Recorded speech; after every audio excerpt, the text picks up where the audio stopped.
तपाईहरुलाई सबै कुरा सार्वजनिक भएको छ, थाहा पाउनु भएको छ। तपाईहरुले कार्यदलका साथीहरूले महत्त्वपूर्ण ढङ्गले काम गर्नुभयो।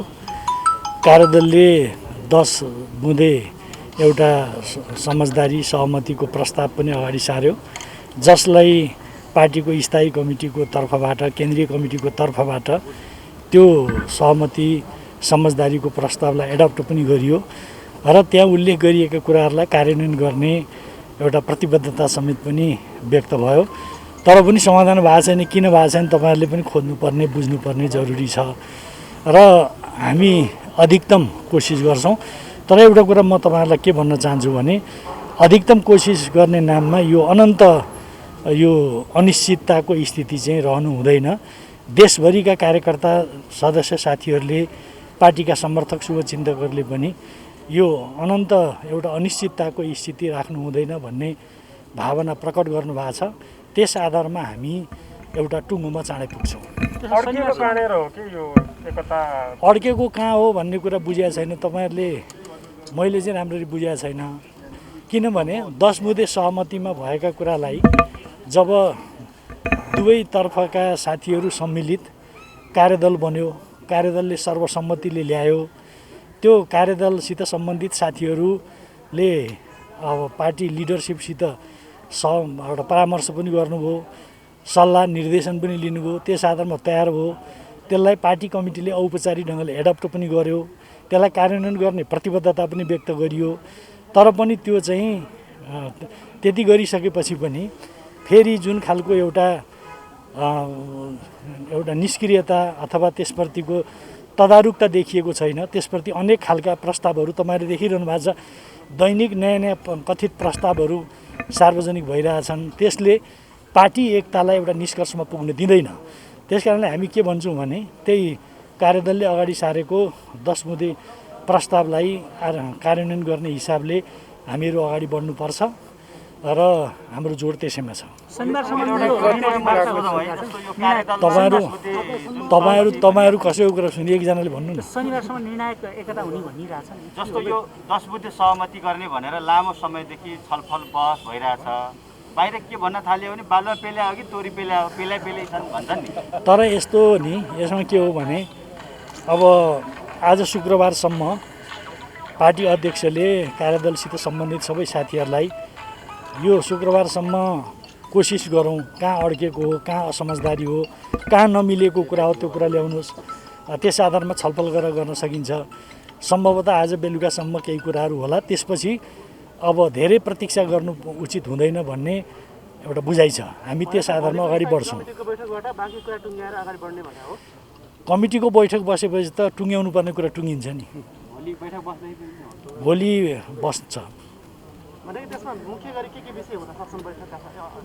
बैठकका विषय भनेको त अगाडि कसरी बढ्ने भन्ने विषयमा खास गरी हामीहरूले महाधिवेशनको कुराहरू छन्। त्यसको त्योभन्दा पहिले विधान महाधिवेशन गर्नुपर्ने छ। तलका कमिटीहरू, हाम्रा वडाका कमिटीहरू, पालिका स्तरका कमिटीहरू, त्यसलाई व्यवस्थित गर्नुपर्ने छ। त्योभन्दा पहिले सदस्यता नवीकरण र अद्यावधिक गर्नुपर्ने कुराहरू छन् र पार्टी सङ्गठनका संरचनाहरू जो व्यवस्थित हुन सकेका छैनन् त्यसलाई योजनाबद्ध ढङ्गले व्यवस्थित गर्नुपर्ने छ। यिनै काममा केन्द्रित भएर हामी अगाडि बढ्छौँ। पार्टी अध्यक्षले पनि अस्ति साउन 4 देखि 8 सम्म बसेको केन्द्रीय कमिटी बैठकमा माधव नेपाल लगायत माधव नेपाललाई दोस्रो अध्यक्ष दिएर भए पनि पार्टी एकता हुन्छ भने म तयार छु भन्ने हिसाबले पनि भन्नुभयो उहाँले होइन। त्यसै गरी माधव नेपाल पक्षले पनि अलिक के भनिरहेछ भने दोस्रो अध्यक्ष मात्र होइन कि समान अधिकार वा हैसियत सहितको सम्मानजनक रूपले अध्यक्ष हुनुपर्छ भन्ने कुराहरू आइरहेको छ। भल त यो 10 बुँदेमा उल्लेख थिएन। यसमा यहाँहरूको धारणा के हो? यसमा के भने धारणामा कुनै अलमलको विषय नै भएन। सबभन्दा पहिले त कार्यदलले अगाडि सारेका कुराहरूमा आधारित भएर हामी अगाडि बढ्छौँ होइन। त्यसलाई कार्यान्वयन गर्ने हिसाबले जान्छौँ।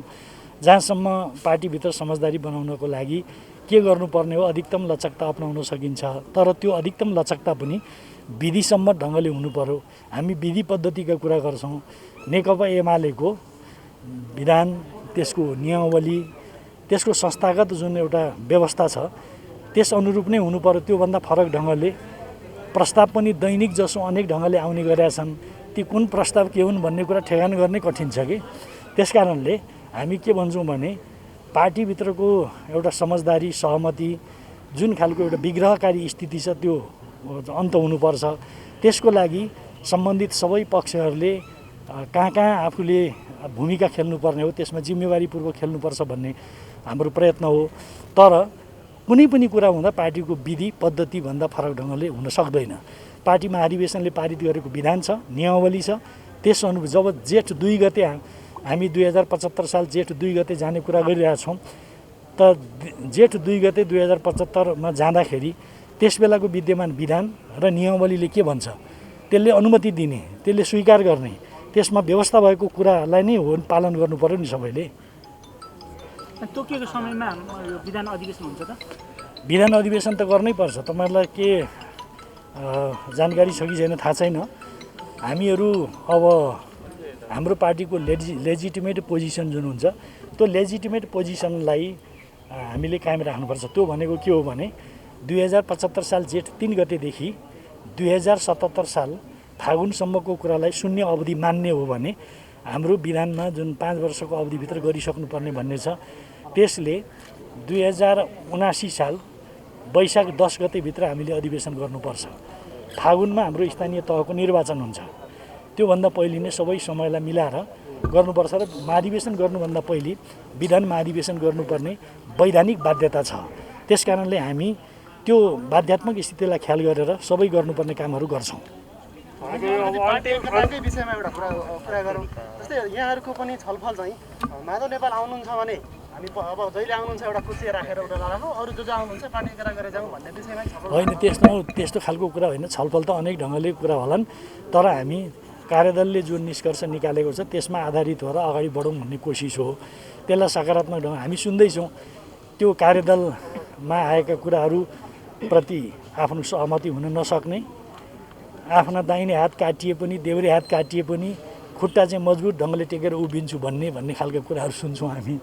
अब त्यो जे होस्, अब हामी यो पार्टीभित्रको सहमति समझदारीलाई कायम गर्ने, विग्रहलाई अन्त गर्ने हिसाबले अधिकतम लचकताका साथ तत्पर हुन अगाडि बढ्न तत्पर छौँ। तर त्यसको लागि विधि पद्धतिबाट जानुपर्छ। त्योभन्दा अनुचित ढङ्गले कुनै आग्रह माग हुन्छ भने त्यो कसरी स्वीकार गर्न सकिन्छ।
पहिलो कुरा त विवाद जुन एमाले भित्र थियो यो समाधान हामी समाधानको दिशातर्फ अगाडि लाँदैछौँ।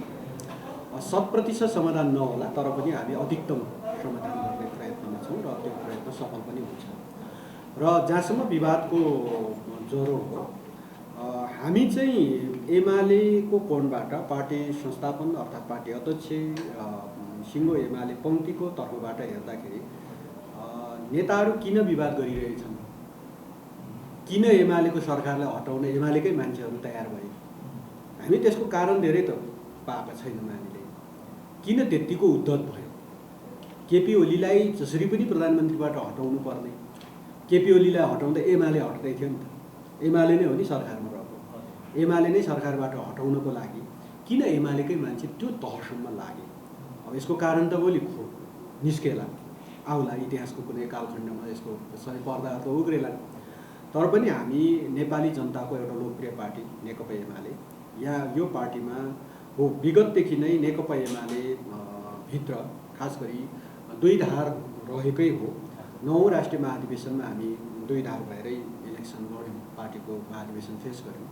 त्यस पछाडि पनि त्यो धार मेटिन सकेन र पछि हामी माओवादी केन्द्रसँग एकीकरण गर्ने ठाउँमा पुग्यौँ र 74 सालसम्म आउँदाखेरि माओवादी केन्द्र जसरी 52 देखि अगाडि बढ्दै गएर 64 सालमा आउँदा एकदमै उच्चतम बिन्दुमा पुगेको थियो र सो पार्टी 70 मा पुग्दा नपुग्दै एक समाप्तिको दिशातर्फ अगाडि बढ्यो र 74 को स्थानीय तहको इलेक्सन जति बेला माओवादी केन्द्र र काङ्ग्रेसको मिलिजुली सरकार थियो र मिलिजुली सरकारले स्थानीय तहमा पनि मिलेरै चुनाव लड्दा पनि नेकपा एमाले प्रतिपक्षमा बसेर चुनाव लड्दा पनि नेकपा एमालेलाई हराउन सकेन।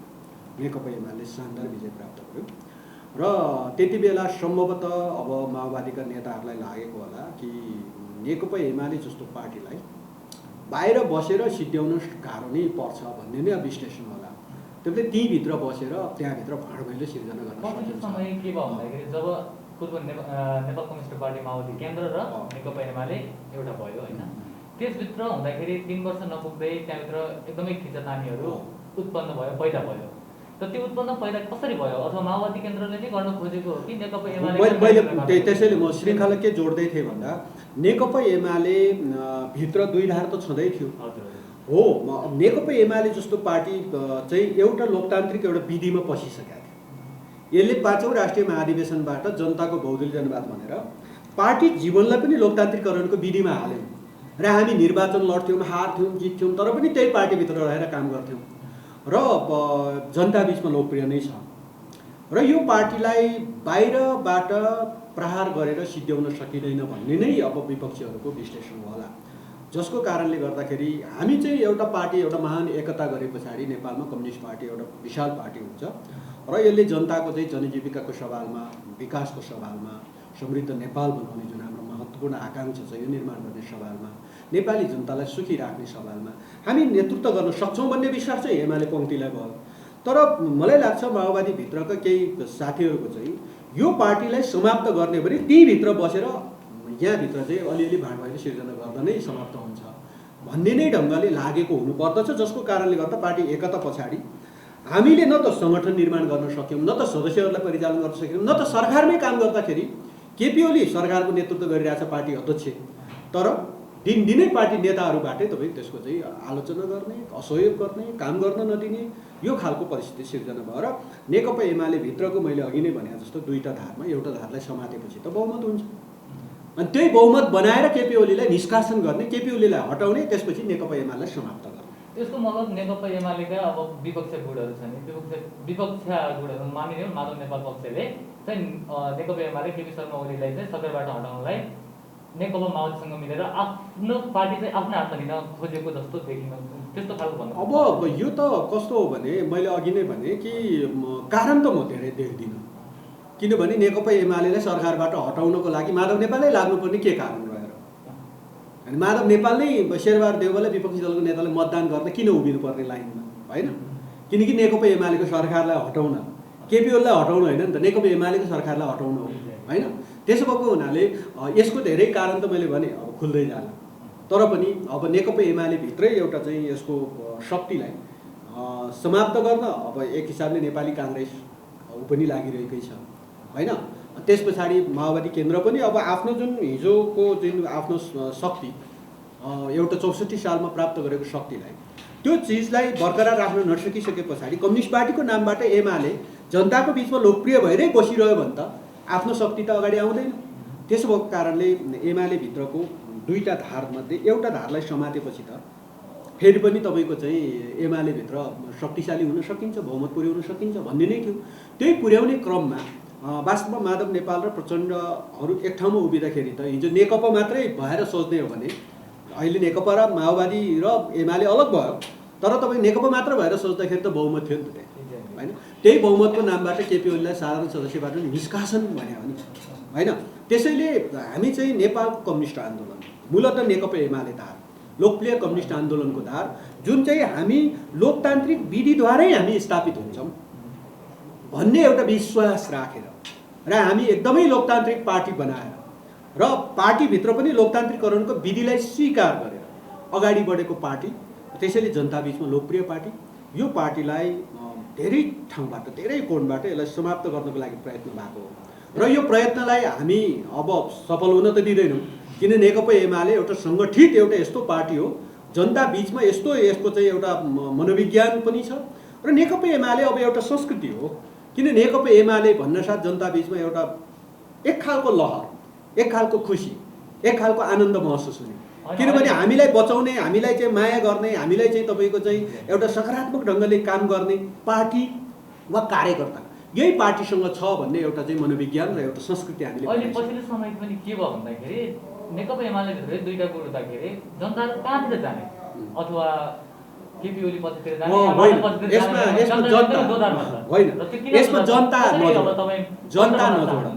जनतालाई यसमा जोड्न मिलेन, किनभने जनता नेकपा एमालेको कार्यक्रम, नेकपा एमालेको नेतृत्व, नेकपा एमालेको दृष्टिकोण र नेकपा एमालेको चिन्ह सूर्य चिन्ह, जनता यसकै पक्षमा उभिन्छ।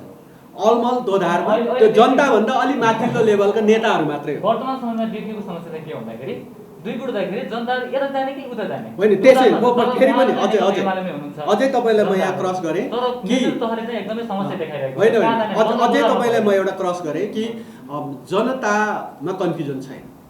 जनता नेकपा एमाले हेर्न चाहन्छ, आफ्नो पार्टी नेकपा एमाले, सूर्य चिन्ह, यसको कार्यक्रम, जनताको बहुदलीय जनवाद, मदन भण्डारीको नेतृत्वको पार्टी, मनमोहन अधिकारीले निर्माण गरेको पार्टी, जनताले त्यो पार्टी छोड्दैन। तर जनता भनेर हामीले अमुक ढङ्गले व्याख्या नगरौँ, किन हो जनताभन्दा अलि माथिल्लो तहको नेताहरूमा चाहिँ समस्या छ। नेताहरूमा देखिएको समस्या हो, जनतामा समस्या देखिएको छैन। त्यसैले केही नेताहरूमा समस्या छ, यता लाग्ने कि उता लाग्ने भन्ने समस्या छ। हजुरलाई काटेँ जस्तो यहाँनिर कस्तो भयो भन्दाखेरि ठ्याक्क मदन भण्डारीकै पार्टीतिर चाहिँ जनताहरू आउन चाहन्छन् भनेर जुन हजुरले भन्नुभयो, अब कहिले आउन चाहन्छ? अहिले नै छ नेपाली जनता त अहिले नै नेकपा एमालेको पक्षमा छ कि हामी त छिटोभन्दा छिटो निर्वाचन होस् र त्यो जनताको चाहिँ एमाले प्रतिको विश्वास फेरि पनि देखाउँ। हामी त्यही कारणले निर्वाचनमा जान खोज्या हौँ नि। भलै आज निर्वाचन अलिक पछाडि हुने भयो र हेर्दै जानु होला, जति बेला निर्वाचन हुन्छ निर्वाचनमा हामी शानदार ढङ्गले नेपाली जनताको विश्वास हुनेछ एमाले प्रति नै, र हामी यो पार्टीभित्र को मान्छे रह्यो कि रहेन धेरै काउन्ट हुँदैन त्यति बेला। नेपाली जनताले एमालेको चिन्ह र नेपाली जनतालाई पालन पोषण गर्ने पार्टी, नेपाली जनताको वास्तवमा सुख दुःखमा माया गर्ने पार्टी, नेपाली जनताको हरेक तपाईँको सामाजिक सुरक्षामा चाहिँ साथ दिने पार्टी, अनि यो पार्टी छोडेर नेपाली जनता अन्त धेरै लाग्छ जस्तो लाग्दैन। को नेता कता लाग्यो भनेर त्यसकै पछि लुरु जनता चाहिँ हिँड्नेवाला छैन। मैले यसमै कुरा जोडेँ। अब चाहिँ तपाईँहरूको जुन पार्टीको जुन विवाद छ त्यो विवादलाई चाहिँ अटुङ्ग्याएर लगभग एकता गर्ने भन्ने कुराहरू आइरहेको छ र त्यो कुरालाई चाहिँ कसरी मनन गर्नुभएको छ नेतृत्वहरूले? हामीले खास गरी पार्टी अध्यक्षकै तर्फबाट, पार्टीको तर्फबाट अध्यक्ष स्वयं यो बिचमा जति पनि गतिविधिहरू भए एमालेलाई सरकारबाट बाहिर पठाउने सम्मको हरकतमा एमालेकै नेताहरू संलग्न भए पनि तपाईँहरूलाई यो सबै चिजबाट छुटकारा हुन्छ, सबै तपाईँको चाहिँ आम माथि हुन्छ। उहाँले पार्टीको तर्फबाट पार्टी अध्यक्ष स्वयंले त्यति भनिसक्नु भएको छ र त्यो अनुसारको प्रयत्न जारी छ। कोही पनि नेता वा कार्यकर्ता पार्टीको लाइनभन्दा, पार्टीको चाहिँ रिङभन्दा बाहिर नहोस् भन्ने कुरामा सचेततापूर्वक पार्टी अध्यक्षले आफूलाई प्रस्तुत पनि गरिराख्नु भएको छ। त्यो अनुसारको व्यवहार देखाइराख्नु भएको छ। त्यो अनुसारको आफ्ना नेताहरूलाई, पार्टीको त्यो सम्बन्धी एकता सम्बन्धी काम गर्ने साथीहरूलाई आदेश गरिराख्नु भएको छ। त्यो अनुसारको सल्लाह दिइराख्नु भएको छ र मलाई लाग्छ पार्टीभित्र केही सकारात्मक कुराहरू केही दिनभित्रै, एक दुई दिनभित्रै केही सकारात्मक कुराहरू अब थपिन्छन् र त्यो चाहिँ थपिने क्रम जारी हुन्छ र अन्ततोगत निर्वाचनसम्म जाँदा नेकपा एमालेबाट कोही पनि नेता बाहिर अलग अर्को पार्टी बनाएर वा अर्को पार्टीको टिकट लिएर चुनाव लड्ने ठाउँमा पुग्नुहुन्न, सबै नेकपा एमालेमै रहनुहुन्छ। मैले यो कुरालाई अलिक मोडेँ। जुन नेकपा एमाले अथवा नेकपा, वर्तमान नेकपा बहुमतको सरकार, 2/3 बहुमतको सरकार हुँदाहुँदै पनि सिंहदरबार छोडेर बाहिर जानुपर्ने अवस्था आयो। कसरी सिर्जना भयो? अब चाहिँ विपक्षमा बसेर तपाईँहरू के उद्देश्य लिनु भएको छ? के तपाईँको योजना छ? यो त प्रश्न छ। हामी वास्तवमा आज विपक्षमा बस्नु पर्दा पनि हामीलाई कुनै त्यस्तो दुःख मनाउ त छैन। यति मात्रै हामीलाई हो कि आफ्नै पार्टीको नेताहरूले विपक्षी दलको नेतालाई मतदान गरेर भोट हालेर पार्टीलाई सरकारबाट बाहिर लिएर आयो होइन। यसको मूल्याङ्कन होला, भोलि नेपाली जनताले पनि मूल्याङ्कन गर्नेछन्। अब यो कुरामा भने हामीलाई केही न केही अब लाग्न सक्छ, तर तपाईँको चाहिँ पक्षमा वा विपक्षमा जहाँसुकै रहोस् हामी नेपाली जनताको लागि, यो मुलुकको राष्ट्रको राष्ट्रियताको लागि, जसरी तपाईँको चाहिँ केपी ओलीको नेतृत्वमा अगुवाईमा यो मुलुकको जमिन थप्ने काम होइन, तपाईँको चाहिँ नक्सै बढाउने काममा हामी संलग्न भयौँ, हामी सफल भयौँ। जसरी तपाईँको यो मुलुकको चाहिँ कैयौँ पुनर्निर्माणहरू ढलेका धेरै संरचनाहरू, धरहरा लगायतका धेरै संरचना हामीले पुनर्निर्माण गऱ्यौँ। धेरै ठुल्ठुला राष्ट्रिय राजमार्गहरू हामीले चाहिँ निर्माण गरेका छौँ। मान्छेले भने होला नि रेलको सपना भन्ने लाग्यो होला, सपना होइन, त्यो विपन्नमा परिणत गर्न खोज्या हो नि होइन। पानी जहाजको सपना भने होला नि मान्छेले, त्यो कहाँ पुग्यो त्यो सबै चिजहरू। र आज कोभिडको चाहिँ त्यत्रो महामारीको बिचमा तपाईँको चाहिँ पहिलो चाहिँ भेरिएन्ट, दोस्रो भेरिएन्टलाई हामीले क्रस गरेका थियौँ। र क्रस मात्र गरेनौँ, हामीले यति छिटो, बरु अरू मुलुकले तपाईँ खोपको त्यति सुनिश्चित गर्न सकेनन्, तर आज नेपाली जनता लाइन लागेर खोप लगाउँदैछन् नि। त्यो चाहिँ हामीले नेतृत्व गर्दाखेरि हो र खोपको सुनिश्चित गरेका थियौँ। र खोप सबै खोपहरू ल्याउने कुराको चाहिँ सुनिश्चित र पाइपलाइनमा बसेको थियो। खोप धमाधम आइरहेको छ, खोप लगाइरहेको छ। मतलब यस्ता कामहरूमा हामी सफलता नै थियो। यद्यपि योभन्दा पनि धेरै ठुल्ठुला काम गर्थ्यौँ होला हामी, हो, पार्टीभित्रै असहयोग भयो। पार्टीभित्र सरकारबाट बाहिर निकाल्नलाई हस्ताक्षर गर्यो, विपक्षी दलको नेतालाई मतदान गर्यो नि त भने यो स्थिति सिर्जना भयो। र यो गर्नुपर्ने कारण त केही पनि देखिँदैन, किनभने एमालेको सरकारलाई एमालेकै मान्छेलाई ढाल्नुपर्ने के कारण आइपर्यो त्यस्तो। त्यति हुँदा पनि हामीले अहिलेसम्म कारवाही गरेका छैनौँ। त्यो कारण के होला? त्यो कारण तपाईँले के जान्नुहुन्छ? कारण चाहिँ अब कतिपय कुरा त यो यस्तो हुँदो रहेछ, हेर्नुहोस्, अब काम गर्ने शैलीहरू हुन्छन् र शैलीमा कता कता अलिकति नेतृत्वमा रहेको, आफूले नेतृत्व गरिरहेको ठाउँमा अब नेतृत्व अरूले गर्ने खालको परिस्थितिहरू सिर्जना भएपछि केही चिजहरूमा अलि ठुला नेता भइसके पछाडि अलि पावरलेस भइयो कि भन्ने खालको एउटा चाहिँ चिन्ता हुने र त्यो चिन्ता चाहिँ पछि कुण्ठामा परिणत हुने। त्यो कुण्ठा प्रकट भए पछाडि अनि त्यसले नोक्सान गर्ने यो ठाउँमा पुग्दो रहेछ। त्यसैले अहिले चाहिँ हामी त्यो रूपमा मात्र बुझ्छौँ। यहाँ कहाँ को संलग्न भए, देशी विदेशी, हामी त्यो ठान्दैनौँ। अब व्यक्तिकै स्वभावजन्य कुराहरूको कारणले यो ठाउँमा पुग्यो भन्ने नै हामी हेर्छौँ र स्वभावहरू नै खराब रह्यो। अब अरू चिज हामी धेरै जोडेर हेर्दैनौँ। तर पनि तपाईँको चाहिँ यो मुलुकको कम्युनिस्ट आन्दोलन, लोकप्रिय कम्युनिस्ट आन्दोलन, नेकपा एमाले र यो शक्तिलाई जसरी पनि समाप्त पार्नको लागि अब केही न केही तत्त्वहरू त लागेकै होला होइन। यसको त आइहाल्छ, पछि थाहा पाइहालिन्छ। किनभने जति बेला यो नेपाली जनताको विपक्षमा यहाँ केही तत्त्वहरू लागिरहेकै छ। 51 सालमा मनमोहन अधिकारीले नेतृत्व गरिरहेको सरकारलाई ढाल्नुपर्ने कुनै कारण देखिँदैन, कुनै कारण छैन। तपाईँ त्यो मनमोहन अधिकारीको नेतृत्वको सरकारलाई ढाले पछाडि यो मुलुकमा कति अव्यवस्था सुरु भयो। सांसदहरू किनबेचदेखि लिएर कैयौँ तपाईँको चाहिँ होइन, अब सरकार छेडमा चाहिँ 6 महिनामा सरकार ढल्ने बन्ने त्यो प्रक्रियामा कस्ता खालका अव्यवस्थाहरू सिर्जना भयो। ठ्याक्कै अहिले त्यही चिज दोहोरियो, कालान्तरमा त्यही चिज दोहोरियो। 51 सालको मनमोहन अधिकारीको सरकारलाई ढाल्नको लागि जुन खालको परिस्थिति थियो हिजो, त्यस्तै परिस्थिति आज सिर्जना भयो। बाहिरको शक्तिले मात्र प्रयोग गर्दा सकिएन, पार्टीभन्दा बाहिरको शक्ति मात्र लाग्दा पनि सकेन। त्यसो हुँदा के गर्नु?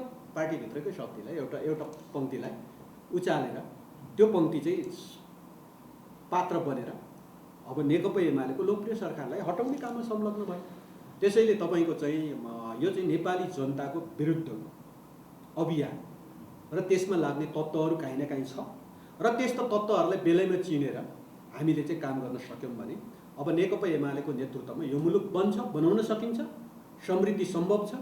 हाम्रै जीवनकालमा यो मुलुकलाई एउटा समृद्धशाली राष्ट्र बनाउन सकिन्छ भन्ने नै नेकपा एमालेको दृष्टिकोण हो र त्यो दृष्टिकोणको आधारमा हामी चलाउँछौँ, सञ्चालन गर्छौँ र पार्टीभित्र को रहन्छ रहँदैन यो चाहिँ छिटै 1-2 दिनभित्रै यी कुराहरू चाहिँ तय हुन्छ।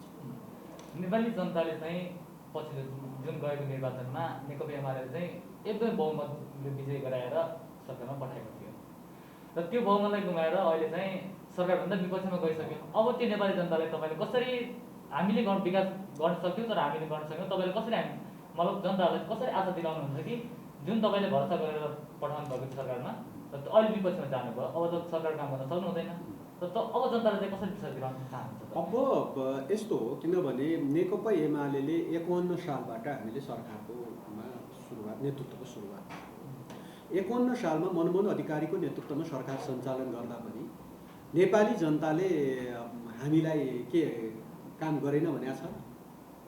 नेपाली जनताले विश्वासै गरे नि हामीलाई। हामीले 9 महिना चलाएका हौँ 51 सालमा र अहिले पनि 51 सालको सरकारको चाहिँ हामी सम्झना गर्छौँ होइन।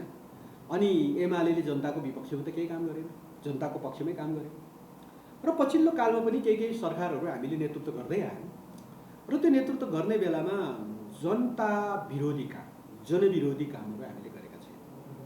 भलै केही इस्युहरूमा हामीमाथि क्वेसन उठेको छ, केही भ्रष्टाचारका इस्युहरूमा केही नेतामाथि क्वेसन राखेको छ होइन, ठिक छ, यी सबै चिजहरू पनि छानबिन हुन्छ, हुनुपर्दछ।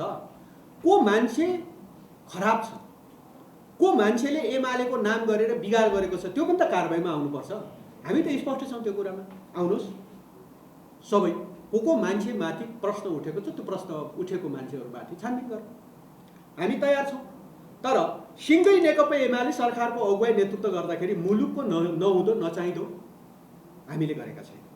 हामीले बरु जति काम गरेका छौँ, गरेका कामको फेरिस्त जनता बिचमा लिएर जान्छौँ। मैले अघि नै भने कि यो मुलुकमा ठुल्ठुला राष्ट्रिय राजमार्गहरू हामीले सुरुवात गरेका छौँ, सम्पन्न गरेका छौँ।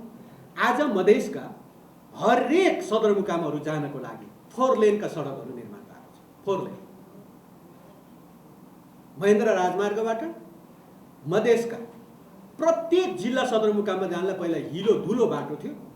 आज तपाईँको चाहिँ नेकपा एमालेको नेतृत्वको सरकारले त्यहाँ चाहिँ तपाईँको चाहिँ हरेक जिल्लाहरूमा जान 4 लेनका सडकहरू निर्माण भएको छ। हुलाकी राजमार्ग सम्पन्न हुँदैछ। मदन भण्डारी राजमार्ग नयाँ सुरुवात गरेको छ। पुष्पलाल राजमार्ग पूर्व पश्चिम जोड्ने नयाँ राजमार्ग हिजो महेन्द्र राजमार्ग महेन्द्रको पालमा सुरुवात हो। त्यस पछाडि नेकपा एमाले अगुवाई गरेर आज अर्को पूर्व पश्चिम जोड्ने 3टा अरू थप राजमार्गहरू बनिरहेको छ।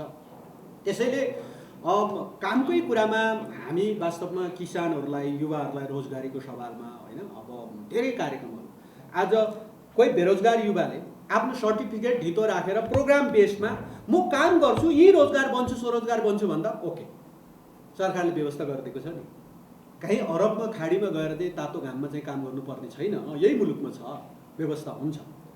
त्यसैले हामीले सुरु गरेका कामहरूको फेरिस्त जनताबिचमा लिएर जान्छौँ र पुनः फेरि हामी यो मुलुकलाई निर्माण गर्न, यो मुलुकलाई समृद्ध गर्न, नेपाली जनतालाई धनी बनाउन र यो मुलुक हाम्रै जीवनकालमा एउटा समृद्ध मुलुक बनाउन नेकपा एमालेको योजना छ र त्यो योजना बोकेरै जनता बिचमा जान्छौँ। र हामी अब 1.5 वर्ष, अब अहिलेको हिसाबले हेर्दा 1 वर्ष 6 महिना जति हामी सरकार बाहिर हुन्छौँ। त्यस पछाडिको इलेक्सनमा हामी पुनः फेरि अब 74 सालमा जितेको भन्दा पनि 74 मा हामी बहुमतमा होइनौँ। बहुमत हुनलाई 138 सिट चाहिन्छ, हामी 121 सिट हो। अरू पार्टीहरूको जोडेर चाहिँ अनि 2/3 पुगेको, 2/3 नजिक भनेको कुरा हो।